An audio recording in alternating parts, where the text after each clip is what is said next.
There's a saying, a dishonest yes to something you don't really want to do is an honest no to yourself. I'll just let that sink in. For me, this quote basically sums up a big part of what self-love is. It's everything you say you're going to do, but don't do. It's everything you say you believe in, but don't show to the world. It's who you say you want to be, but choose not to be. It's everything you say you're worthy of, but deep down don't believe you deserve.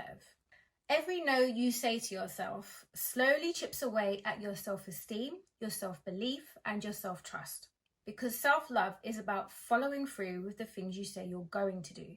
It's about feeling comfortable to live in your personal truths rather than conforming to societal norms, values, and expectations. And it's about showing up every day and committing to the person you dream and desire to be.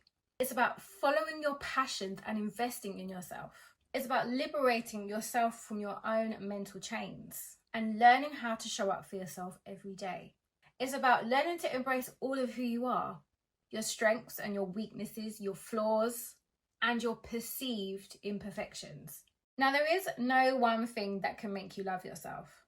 We need to show up with self-love in all various aspects of our lives. But the good news is self-love is a skill, which means it can be built upon.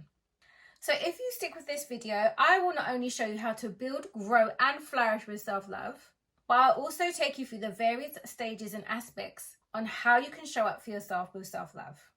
So let's get straight into the video. Okay, so I was going to start with relationships, but I thought, no, scratch that. I'm going to start with the most important relationship of all. And that's the one you have with yourself. A major key of self-love is self-acceptance. Accept who you are now in this moment without the need to be or have anything else other than yourself. What do I mean by this? I mean, no matter what stage of life you're at, no matter your age, whether you're in your ideal job or not, whether you're a high-flying corporate entrepreneur, whether you sweep the side roads, whether you work with children, regardless of your physical appearance, whether you're big, whether you're small. Maybe you don't have your dream body, maybe you do. Maybe you're rich, maybe you're poor. Maybe you own lots of big, expensive, shiny things. Maybe you own very little. The point is, it doesn't matter. None of these things define who you are as a person, and your happiness shouldn't be based on them. Because the reality is your life and your circumstances can change at a moment's notice. But the core of who you are will always remain the same. Except that you do not have to be perfect to be worthy of love, so that others can accept that too. If you continue to base love outside of yourself, you're going to be forever chasing happiness. It's always going to be just out of reach. So choose to be happy just as you are now. Another aspect of self-acceptance, be your own best friend. Be your own best friend. Stop relying on others to build you up. Because if you rely on others to build you up and as a source of your self-esteem, they'll be just as easily able to tear you down and disappoint you. Don't let others determine your value. That also goes for being your own cheerleader. Celebrate your wins, big or small. Acknowledge and accept your successes to yourself. That might look like passing your driving test, opening a new business, starting that course you've always talked about. Or maybe it's just as simple as going to the gym 3 times a week or getting out of bed on time. Give yourself a pat on the back, a high five in the mirror. Buy yourself something nice. Take yourself out to lunch. Give yourself encouragement. Be your own motivation. Self-acceptance is about accepting where you are now. You can always decide to show up as that person you want to be. If you don't and you fall and you slip, knowing that it's okay, we can just go again the next day. Manage your expectations. Allow yourself to make mistakes. Make small changes every day. Create new habits. It takes time to create new habits. Rome wasn't built in a day. Right, next aspect, self-talk. Changing the way you talk to and about yourself. Quiet the critical inner voice in your head. Are you a glass is half empty rather than glass is half full kind of person? Are you a pessimist? Do you often think that the worst is going to happen? Do you constantly put yourself down or replay conversations in your head where you wish you would have phrased it or said something different? then it's likely you have a negative self-talking inner critic. Now, don't get me wrong, we all have an inner voice. It's needed to help motivate us when we're feeling stuck, to calm down when we're feeling angry or scared. It helps us to process our experiences. The trouble starts when that inner voice becomes negative. A critical inner voice can sound like talking yourself out of things before you've even started, imposter syndrome, feeling like you're not smart enough or qualified enough, feeling like your opinions don't matter or you're not interesting enough, not talking up for fear of looking stupid or being dismissed, worrying others won't like you, always feeling like the worst is going to happen, procrastination, second guessing yourself, not receiving help. Right? Talking to ourselves negatively can have a huge impact on the way we perceive ourselves and the way we interact with others. If you talk down to yourself or think badly of yourself, it will affect your self-confidence and make you feel like you're not worthy enough or you're not good enough. And then we start to project this onto others and convince ourselves that others think we're not good enough too. So, how to stop negative talk? Whenever you hear those negative thoughts start to creep in, counteract those with positive self-affirmations, such as, I am worthy, I am capable, what I say matters, I am perfectly capable. Repeat them as often as needed. Challenge yourself. Ask yourself, is this based on fact or assumptions? Meditate or use deep breathing exercises to recenter yourself and quiet those negative thoughts. Next up, we have self-discovery, learning your likes and dislikes. Next up, we have self-discovery, learning your likes and dislikes. What are your wants and desires? One of my favourite aspects of self-love, self-discovery. Know thyself. Get curious about who you are. Become intimate with yourself. So many of us crave intimacy with another human being, but we don't have that same desire to get to know ourselves on a deeper level. Shadow work and inner child work are great tools to use as a way to connect with yourself on a deeper level. Shadow work challenges us to look deeply within ourselves and challenges us to look at why we are the way we are and why. It also helps us to self-reflect and brings any hidden elements of our personality to the surface. Inner child work helps us to resolve any unresolved emotional wounds and traumas from our childhood. Part of self-love is committing to your healing. It's doing whatever it takes to improve your quality of life. Part of self-love is committing to your healing. It's doing whatever possible to improve your quality of life. What are your likes and dislikes? Who are you at your core? Challenge yourself. If you could be your ideal self, what would it take to get there? What would they look like? What would an average day be like? What steps would it take from where you are now to being that person? Are you willing to do whatever it takes to align yourself with your dream version? Decide what your values are. What qualities do you have? What qualities do you admire and look for in others? Discover who you are so you can live your life being your most authentic self. Push yourself. Put yourself in comfortable settings. That's where the growth happens. Do things you've never done before. Push those self-imposed limits.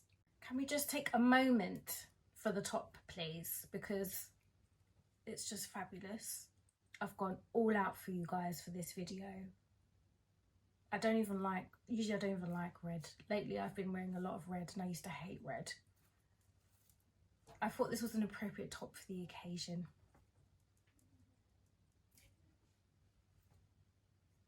Next up is self-care.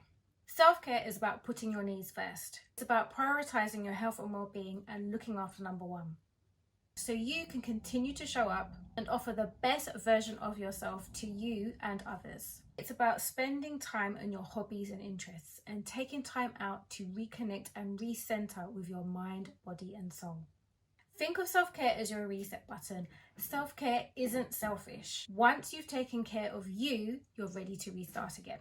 It means taking the time to exercise regularly, move your body to keep it functioning at its best. It doesn't have to be anything major, just a brisk walk in the park to start with. Managing expectations is key. Set yourself small, realistic goals to keep the momentum going. And don't forget to give yourself rewards along the way for accomplishing your goals. Healthy eating. Now, as much as we would like to believe that reaching for our favourite chocolate bar is an act of self-love and care, it's really not. Now, don't misunderstand me. I love having the odd treat here and there, just as much as the rest of you. But you're indulging regularly in sugary, fatty, starchy foods going to affect your energy levels, your appearance, your moods, and your overall health and well-being. And that, my friends, is not self-care, is not self-love, that is self-sabotage. Eating nutritionally balanced meals is key and a must to a happier and healthier lifestyle. Okay. Take regular walks in nature. Nature heals, reduces stress, anxiety, and blood pressure, and supports the immune and nervous system. God gave us nature for a reason, not just there for us to breathe, stuff our faces, and wipe our butts. It's scientifically proven nature heals. Hobbies and interests. Reconnect with your hobbies and passions. Let yourself be driven by your desires. Or why not try something totally new and step out of your comfort zone? Try an exercise or a dance class, an art class, axe throwing, gardening maybe. Whatever brings you peace and joy, indulge as often as possible. Don't be afraid to try new things on your own. The worst thing you can do is wait on other people. Don't use others as an excuse not to live your best and most authentic life. Romanticize your life wherever you can. Play music when doing the housework or odd chores around the house. Entrepreneur or freelance, work in different environments. Literally, the world is your oyster. Watch your favourite movie with your favourite beverage in your favourite cup. See? This is me romanticising. This is grape juice, by the way. It's actually grape juice. It's quite fizzy as well. Oh God. I don't drink in the weekdays. Weekends, but not the weekdays. I'm not a big drinker. Pamper yourself. Treat yourself to a spa day or a massage. If that's too much, improvise with homemade treatments. Get your partner involved. Get your children involved.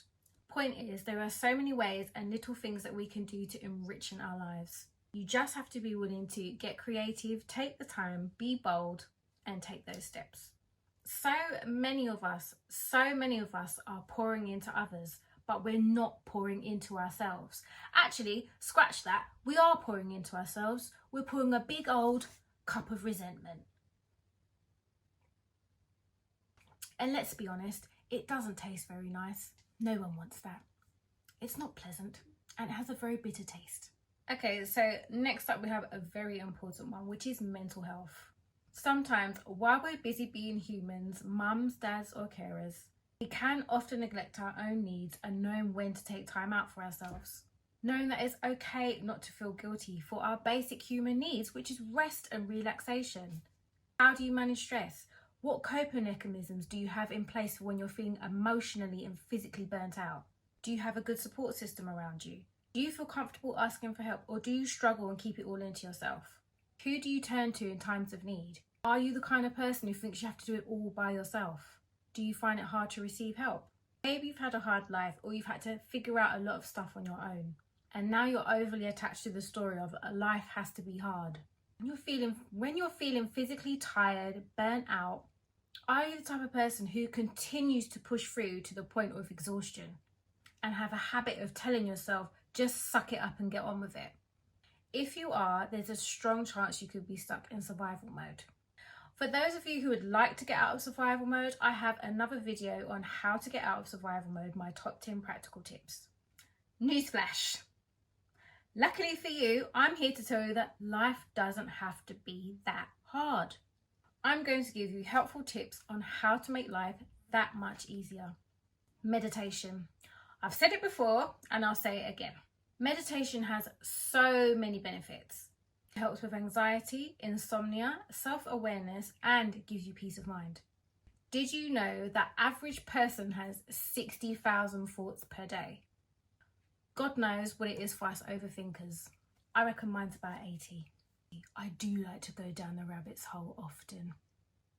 Meditation helps you to take time to pause and gently reflect.